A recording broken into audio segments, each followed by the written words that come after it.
This is really paradise on earth. In the classical gardens that were built over 1,000 years ago, there's a lot of history here. And you know, these gardens are sort of hidden within the city's walls. Why are they hidden? Who are the people that built these gardens? And why in Suzhou? Well, this is an episode of Travelogue you don't want to miss. I'm Yin, and welcome to our History and Culture series.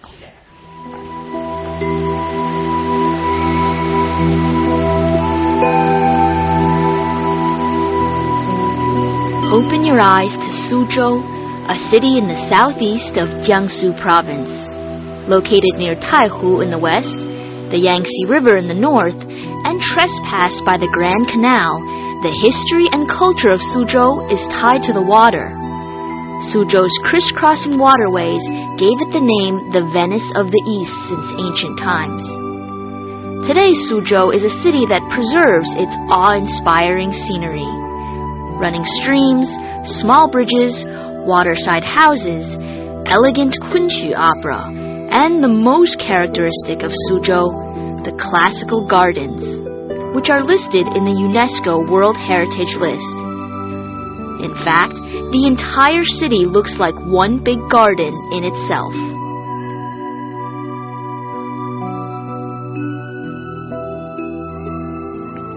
It was during the Ming Dynasty that these classical gardens reached their peak.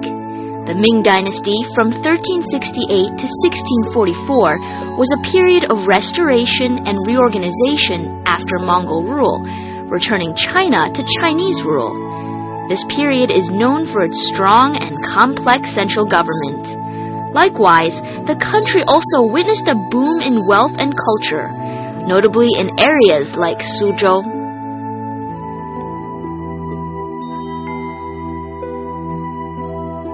The classical gardens we have today have had an international influence. The Japanese modified the concepts and developed a garden also based on natural composition. In the 17th century, Europeans likewise tried to build these gardens, even though they had little understanding of the complex aesthetics upon which they were based.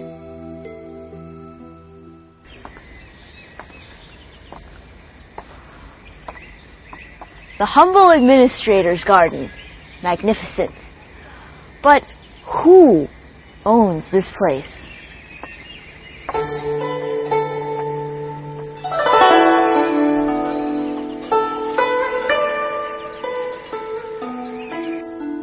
These gardens come in three types: official, monastic, and private. Like the humble administrator's garden, the owners were often retired government officials who wanted to get away from bureaucratic, materialistic, and often corrupt lifestyle. This garden was built in the Ming Dynasty by an imperial inspector who was tired of official life. He got the name for the garden from an essay called "To cultivate my garden and sell my vegetable crop is the policy of a humble man." The names of the gardens have strong cultural flavor. Retired officials wanted simple lives, like the official who dreamed of a trouble-free fisherman's lifestyle, unrestrained by the water. Thus, Fisherman's Garden was his paradise after retiring. The gardens became microcosms of a world made up only of the most basic elements of water, stones, and plants. The owners of the gardens were unsatisfied with their positions in society, so they built their own metaphysical world. For instance, they planted lotus in their gardens above the mud. The mud symbolized the polluted society, while they, like the flower, managed to keep themselves clean, blossoming purely above the dirt as a true person of virtue among flowers. The names of the halls, the calligraphy, the carvings, and the decorations have deep significance. The "With whom can I sit" veranda in the humble administrator's garden gets its name from a line in an ancient poem. "With whom can I sit? The bright moon, a light breeze, and myself." In actuality, the person is all alone. With whom shall I sit with? With whom?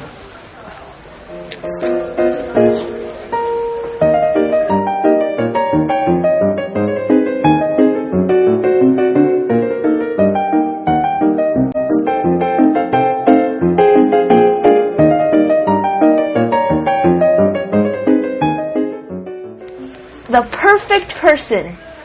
Yes.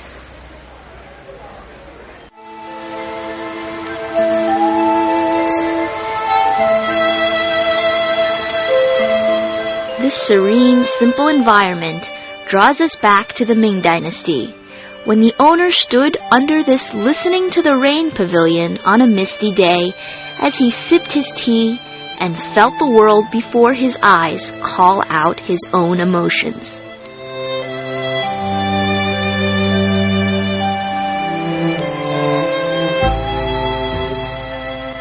Besides individuals, wealthy couples also built gardens.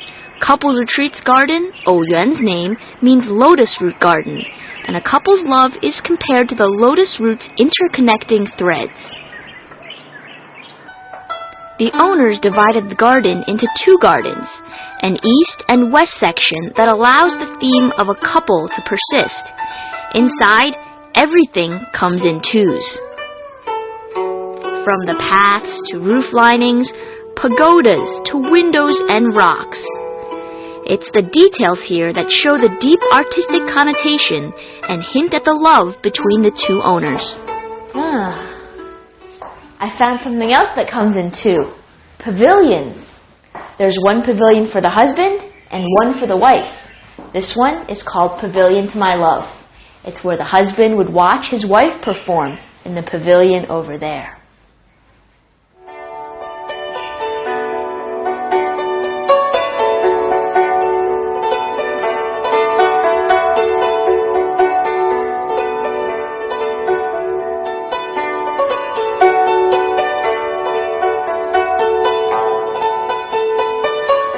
So why did these people decide to construct the classical gardens in Suzhou? With its captivating natural environment, mild climate, and location along the fertile Yangtze Delta, Suzhou was the perfect choice. Advanced economics, developed handicrafts, and the silk trade allowed it to support a booming culture. During the Ming and Qing dynasties, Suzhou was so prosperous, even commoners could place bamboo or stones in their yards. The literati flocked here, bringing an aura of erudition and artistry. Many of the scholars who succeeded in the official examination were also Jiangsuers, returning to their hometown after their retirement. Gradually, excellent craftsmen gathered in Suzhou, drawing even more people with the classical garden dream.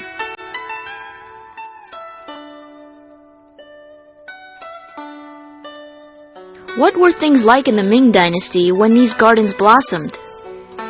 From 514 BC, the king of Wu started to build these gardens. From the Tang Dynasty to the northern Song, it slowly developed, reaching its height in the Ming Dynasty. At one point, there were as many as 300 classical gardens in Suzhou.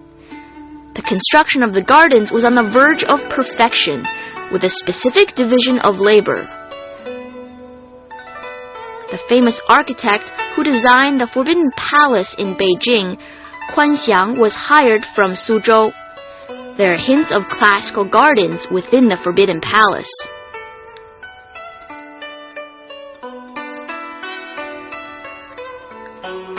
There was also a study on the construction of the gardens, and two of the most representative works were written in the Ming Dynasty, Yuan Ye by Ji Cheng and Chang Wu Zhi by Wen Zhenheng.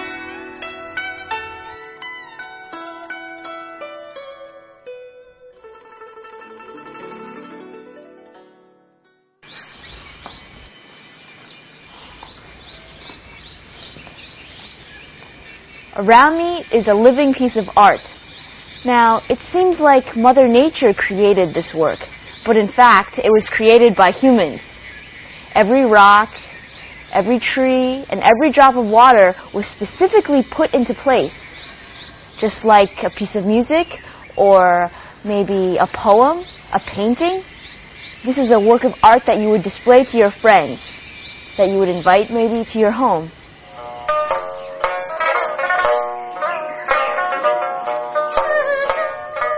Just like you would invite someone to enjoy music, you would welcome them to savor your beautiful garden. However, building a garden was not something everyone could do. There are specific guidelines that must be followed.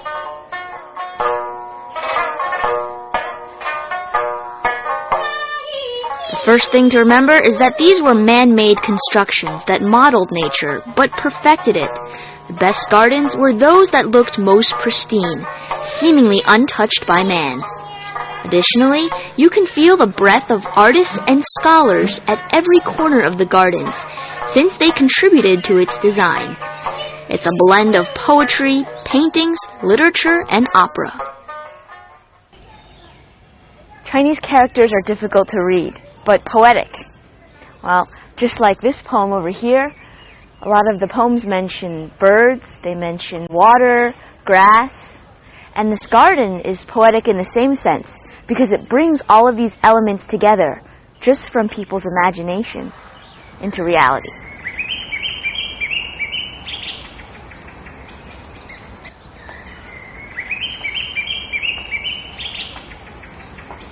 With the design contribution of scholars, like one of the four great scholars, Wen Zhengming's participation in the humble administrator's garden, gardens turned into art themselves with a poetic nature.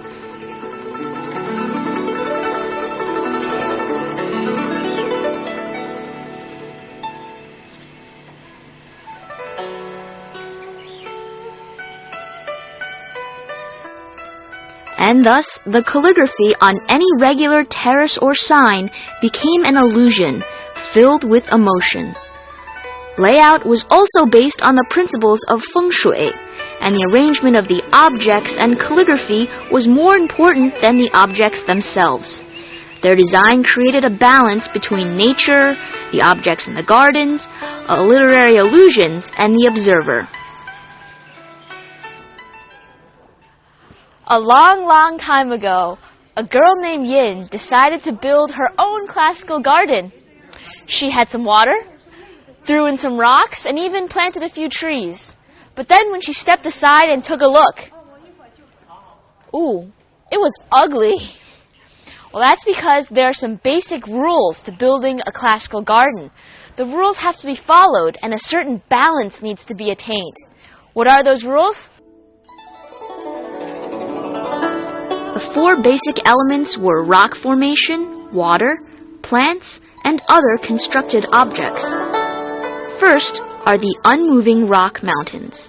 These rock formations were built like sculptures, either standing alone or in groups. Many were shipped from Lake Taihu and made into specific designs that look like mountains.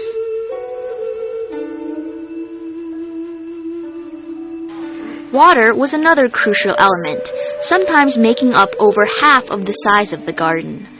The flowing waters contrasted sharply with the solid mountains and added to the natural feel. Many objects would be constructed based on the water's flow direction, the reflection of the sky and other objects in the water, and the sound of the ripples. Plants and flowers were chosen for their symbolic meanings as well. There were also literary associations. The shortest distance between point A and point B is a straight line. Well, maybe this bridge wasn't created with that in mind, because you can see it's filled with twists and turns, a zigzag pattern. That is a part of the culture in Suzhou's classical gardens. And also, if you think about the paths, they're all the same. The windows also partially hide what's behind them. Everything is hidden, obscure, or sort of veiled. Gardens typically had meandering, almost maze-like arrangement of walkways to create a feeling of great size and unexpected surprises. The rooms facing the garden would contain a window placed to frame a specific view, like a photograph. You'd never expect how different each photo was.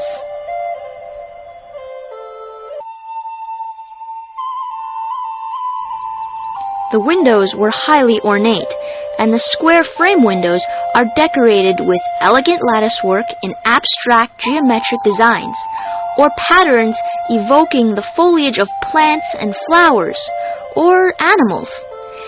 Each one is unique, and in Suzhou's oldest pavilion of calm waves, there are a total of 108 different windows. But the windows weren't the only things that set a tone of mystery. The twisting pathways allowed a visitor to explore their way in the garden. Just when you thought there was no more, behind the wall was a whole new building or hallway.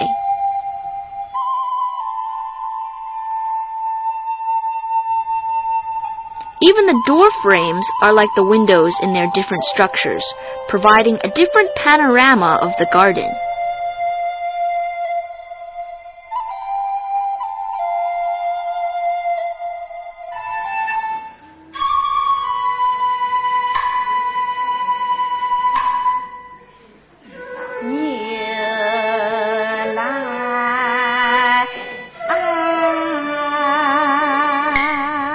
Those who lived in the gardens were well-off elite who craved a leisurely life. They were retired or had given up life in office, or idealistic artists with plenty of time. And since a symbol of class was the appreciation of the traditional and fine arts, these people read poetry, listened to the graceful notes of Chinese instruments, and watched the opera, a fusion of the arts.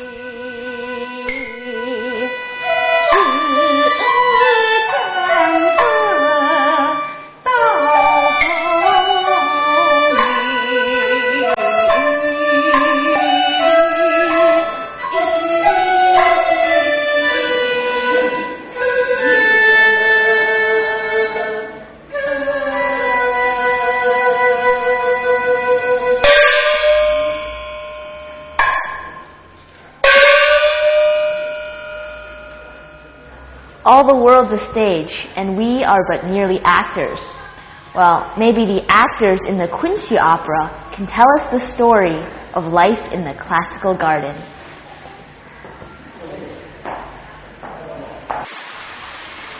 Today, the people of Suzhou still construct classical gardens. Those people are mostly artists and literary scholars.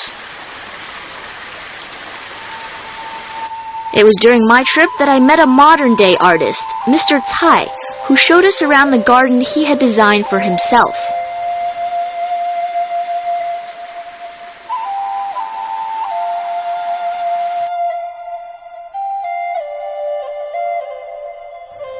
Besides managing his garden, his daily activities include painting and sculpting.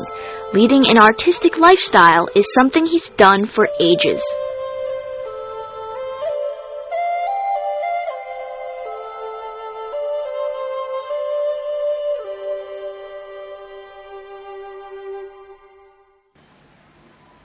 Can you read Chinese?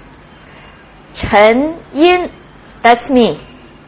And Mr. Cai has been creating these stamps for his entire life. If you think about it, making these stamps, writing calligraphy, and building gardens are sort of the same thing. You all start with a blank space and then build some sort of artwork onto it. With these stamps, you're engraving these lines onto here. And in the gardens, you're planting trees or building rocks. And in the same way, creating your own masterpiece. Mr. Cai loves to listen to Queen opera, which blends well in his garden lifestyle. Here, I met his friend Wang Fang as they discussed the relationship between classical gardens and the opera.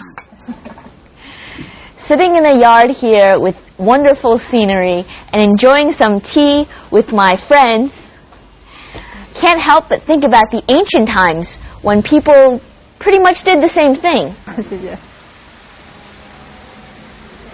那昆曲园林啊，这两个东西都在苏州，难道这是巧合吗？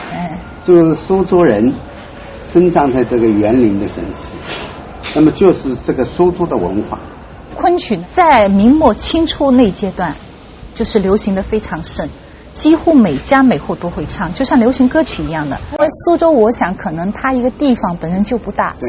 那在这个很小的地方，它要营造一种很精炼的一种很秀气的东西，所以昆曲呢，它也只能在这个环境中间生存的话，它一定是非常的秀气。对，那昆曲里讲的总是园林吗？它有很多故事跟园林有关。就像那个《牡丹亭》中间唱那个游园的那一段，我唱那一小句啊。女来爱。Wang Fang is the president of the Suzhou Queen Opera Theater. In the garden, her voice mixes perfectly with the scenery.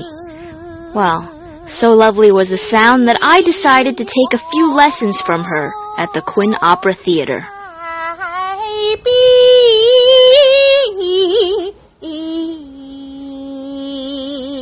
就这个就是唱一个园林。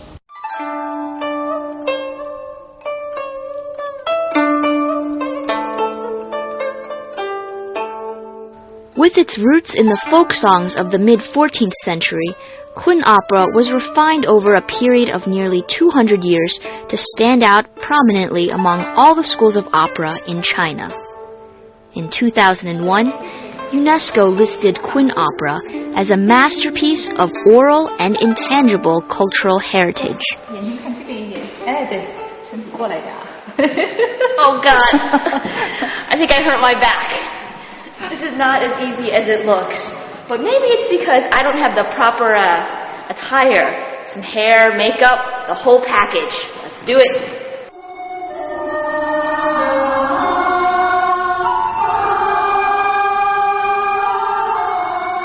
Queen Opera is a performance art involving literature, dance, acting, music, costumes, makeup, props, and sets.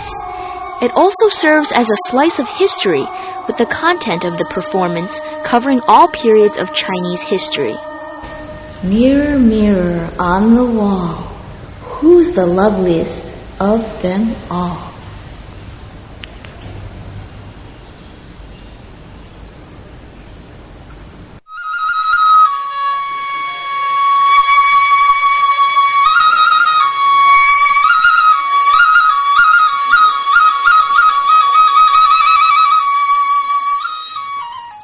Maybe it's the makeup, the costume, and performance that allows us to come face to face with people of the past. Or is it the present? In essence, it crosses all boundaries of time.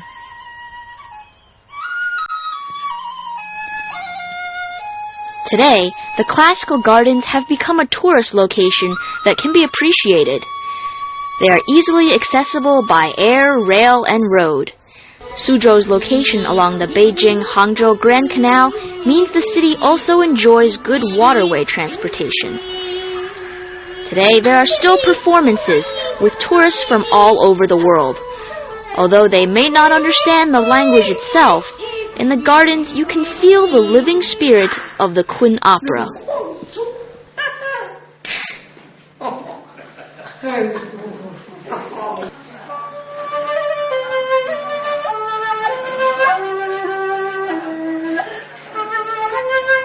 By experiencing the Queen Opera and classical gardens, we aren't just experiencing two objects, but the history of Suzhou and an integral part of the culture of China. It's at night, under the dim light of the lanterns and the dreamy sounds of Chinese flutes, that we end our journey. But it's just the beginning of our understanding of this long and lasting culture. Close your eyes and you just might find yourself in a dream. It's a place lit by the dim light of lanterns where you can see the water running for over 2,000 years. And if you listen carefully, the sounds of Queen Opera. But you know, Suzhou is more than just about beautiful scenery. It's about a certain sensation, a feeling of history running through it at every single corner. A dream you definitely don't want to wake up from.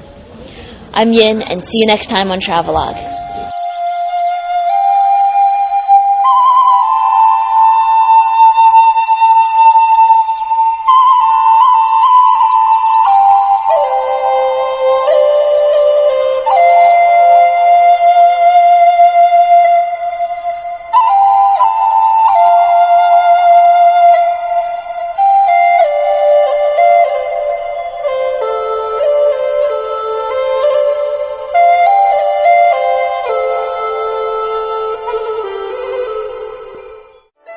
In the next episode, we look at the courtyards of Shanxi, which reached the peak of their fame in the Qing dynasty.